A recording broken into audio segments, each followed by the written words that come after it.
2 years ago in the Tata Steel tournament, Richard Rapport had defeated Magnus Carlsen. They played again in Tata Steel 2019, and that's the game we're going to look at now. Magnus was out for revenge. So, Carlsen with the white pieces. Rapport plays almost anything with black, but it's a Sicilian and Carlsen wants a fight and plays the open variation, and Rapport selects the so-called Taimanov variation with knight c6 and queen c7. Has a decent reputation. Carlsen goes for g3, and I have to say I've always liked this variation for white because it's pretty solid, because the bishop comes to g2 to protect that pawn on e4, but there are also dynamic chances, sometimes very tactical, but also quite strategic too. And I think it suits Carlsen's style very much. And d6, you can also play bishop e7 there. And knight takes c6 straight away. Pawn takes. Now that drags a pawn into the centre, but Carlsen has a particular strategic idea, and that's to play the pawn forward to c4 to get a clamp on black's centre. And here Rapport played rook b8. And I've got to say I question that move straight away. We'll see why, but I think it's inaccurate. I think black should simply play bishop b7 here and c5. But rook b8 played. We'll see why. I think it's a little bit dubious. So white's idea at some moment is to push forward with c5 to break up black's pawns. So therefore c5 from black, and that claims a bit of space in the centre. b3. It's pretty normal, secures the queenside pawns and brings the bishop to b2. And castles. And here is a really interesting moment. Well, perhaps you'd like to think, how would you play this position with white? What's the most natural move here? Well, I think a very natural move is to bring the queen out to one of these squares, c2, d2 or e2. If queen d2, then bishop d7 and the knight goes back to c3, and then, well, the game proceeds. Bishop c6 perhaps, maybe a5. Let's compare with the game. Magnus played queen e1. So why is he doing this? It looks a little bit strange not to take the queen, away from the first rank. Well, what happens on bishop d7? In this case, instead of retreating the knight, I suspect Magnus's idea was to play e5. Now, that's obviously not good, breaking up black's pawns. I think black has to try bishop takes knight, and then white takes on f6 and pawn takes. Now white is a pawn down here. Remember, pawn takes, rook takes bishop wouldn't be very good for white, but of course that's not the idea.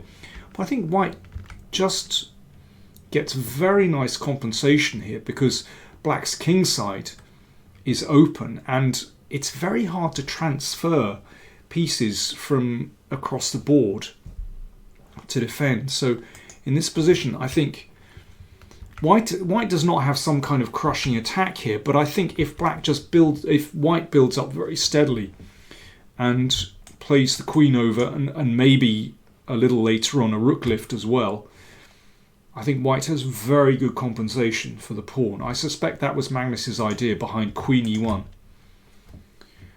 So Rapport played knight d7 to prevent that idea with e5.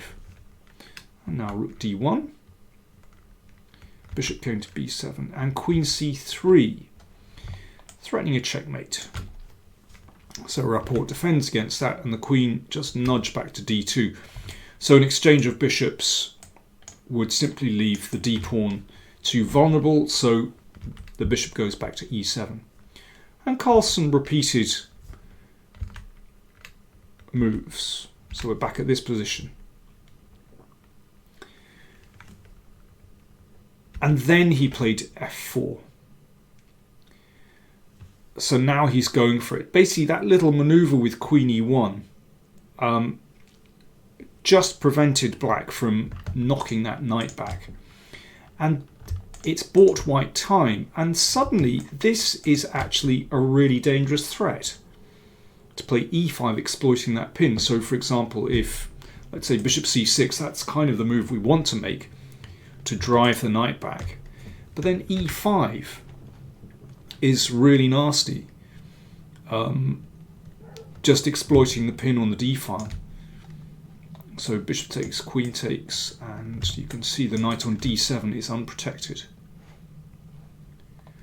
And black has a problem here. So how do you deal with that? Well, the normal move would be to play a rook to the d file. So let's say rook bd8, but then bishop c3 threatens bishop a5. A very unpleasant position. So Rapport played e5 to well, physically prevent white from playing e5. But it's not a beautiful move, leaving the d5 square weakened, and of course there's potential to attack on the king side as well. Bishop c3 from Carlsen. Nice move, just controlling a5 and obviously preventing now a rook from coming to the d file because the bishop controls this. And now, only now the knight came back, and this bishop is absolutely safe on a5. Apart from preventing a rook coming to d8, it also prevents black from advancing the a pawn to break up white's pawn chain on the queen side. So basically white is now playing without fear of any counterplay of black's on the queen side. So this is already a very pleasant position, and black doesn't really have an active plan here. Ah yes, I wanted to mention, why was it inaccurate to play the rook to b8? Well, in these kind of positions, black very often wants to play the knight via b8 to c6 into d4. But with the rook on b8, that just wasn't possible. And that's why I think playing the bishop to b7 much earlier instead of playing rook b8, which actually served no purpose, would have been a much better way for black to play.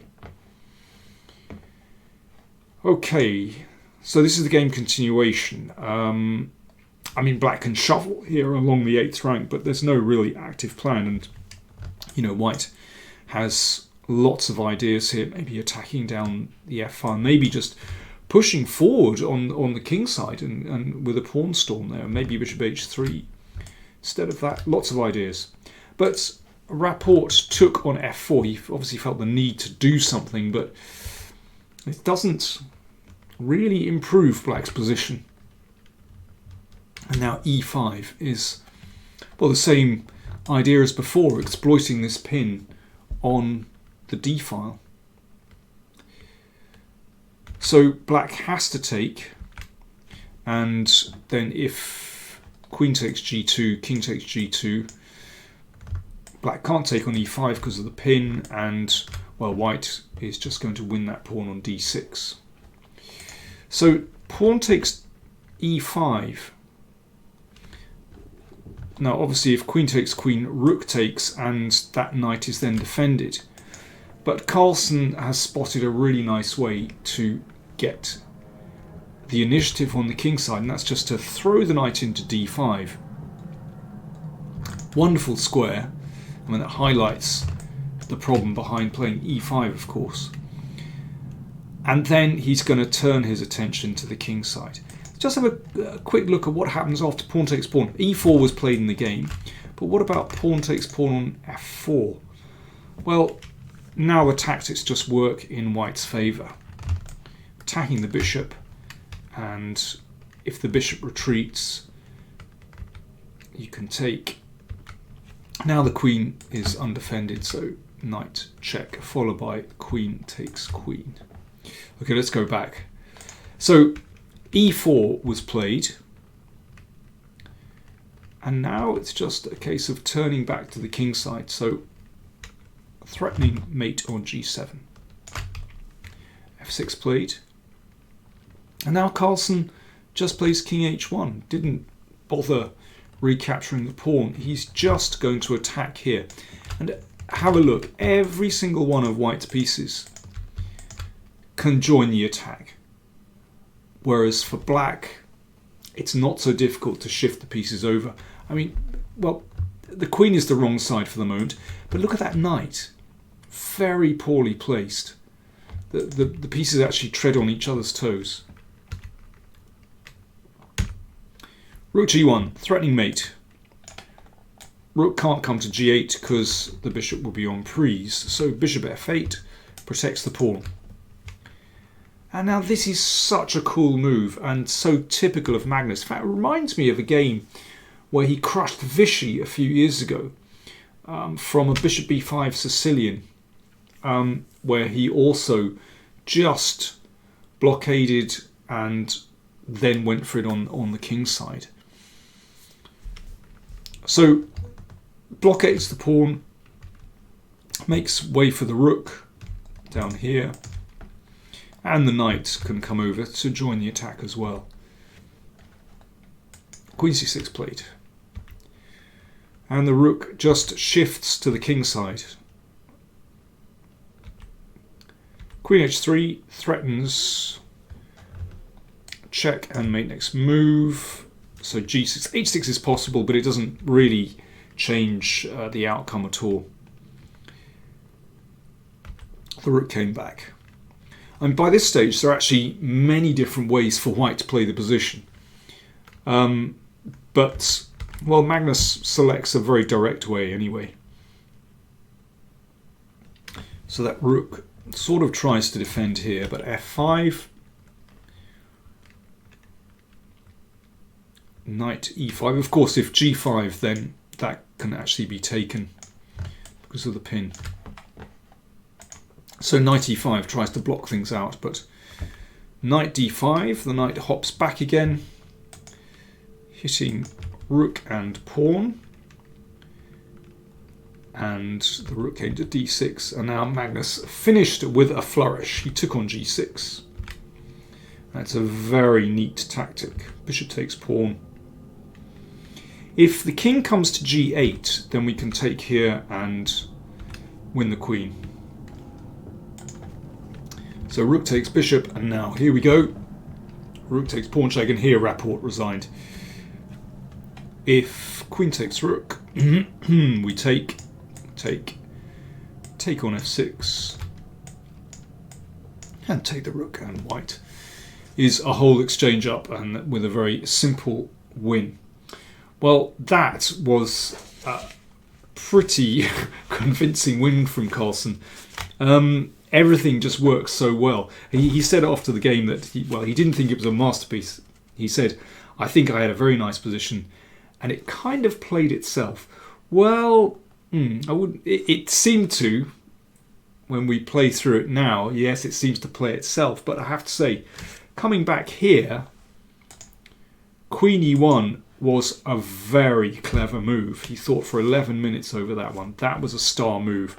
And later on, well, f4 as well. Yes, it seemed to play itself, but it's funny how it's Carlsen that is behind those moves. So that win means that Carlsen remains in the lead, and Anand won as well. He defeated Mamedyarov in a very nice game. So it's Carlsen and Anand at the top of the tournament. Tomorrow is a rest day, and they resume on Tuesday. Thanks for watching. Don't forget to like, comment, share and subscribe. The subscribe button's down there, and support us as well. You'll find the link up there or down there somewhere. Who knows? But we'd be grateful for your support. Thanks for watching.